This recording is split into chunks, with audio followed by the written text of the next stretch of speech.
Welcome back, brothers and sisters. Braden, Tim, Second Legacy, you're amazing, and thank you so much for showing up. Today, we are going to take a trip together to Down Under, Australia, Western Australia, where everything makes so much less sense when it comes to guns, gun rights, and gun control. We're going to walk you through some of the silliest examples of meeting gun control arguments that we've heard. In fact, this might actually convert some people because this is peak level stupid achieved.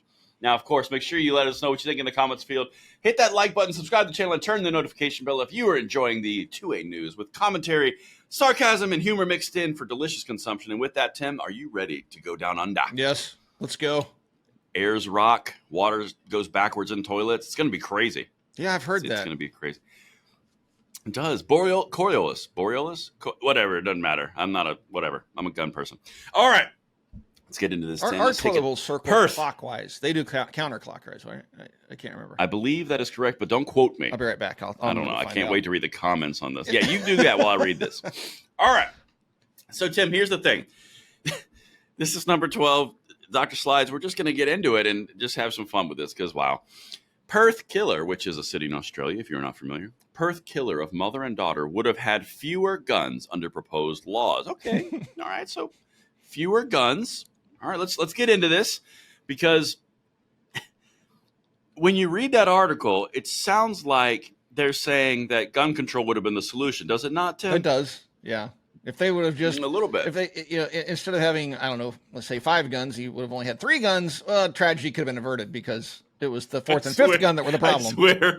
I swear you read ahead. No, I didn't. I don't know anything about this. Okay, well, that's where we're going. You're right. Dude, you have got a bead on the leftist mind virus. You are so good. All right. So here's 13 to set this up. A gunman who shot dead 2 women in their home would not have had access to the murder weapon under proposed gun laws being debated in the Western Australia Parliament. But those laws could still have allowed the person to have access to as many as 5 firearms as a recreational shooter and up to 10 if he was a farmer or gun club member. So I'm reading through this article, Tim, and I'm like, wait, what? Excuse me? Yeah. Come again? Yeah. I thought this was, what? I'm pretty sure he didn't use, well, I don't know if he's a farmer or a gun club member or just, whatever, a recreational shooter. That's the next segment. Okay. We're getting to that. Yeah, but I mean, so he had as many as 5. So again, I guess it goes back to if he would have just had 3, tragedy could have been averted. Averted, absolutely. Because when you think about intent to murder, you really think about economics and how many guns you have. Yeah. It really, and if you don't have enough, then you go, oh, maybe I won't do it today. Did he use all 5, or did he just use one of the 5? No. Just one. But, just one. We're getting to that right now. So they must have done a study to figure out which one was purchased last. And see, now you're just assuming and making guesses. There was no study. There was no study. Let's get into this. No. But they do like their studies. I like where your head went. That was a good guess to stab in the dark. So here's the details, Tim. This is number 14, Dr. Slides. This guy owned 11 guns. There's the problem. Under a recreational shooter's permit and 2 pistols under a collector's license, one of which was used to kill these 2 people. Okay, so 11 guns, and they were under a permit, and then 2 pistols that were under a collector's license. Tim, who grants permits and licenses? Gun grabbers. Well, yeah, but yes, but like the actual authorities, the government. Well, it's the government. Yeah, so, I mean, they're the ones that issue permits, and they're supposed to, I don't know what the background checks and stuff look like over there, but if it's like Europe, they want a psychological evaluation and all your neighbors to sign off and say, yeah, he's a good person, mows his lawn every Saturday.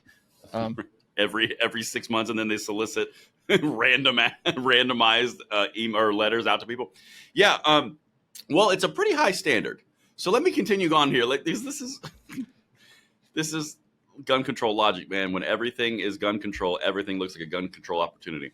So Western Australia's police minister, let's call him Paul, said that the state's proposed laws would be the toughest in the country, that they would have prevented this guy from obtaining the collector's license, and that he would have been limited to owning 5 weapons.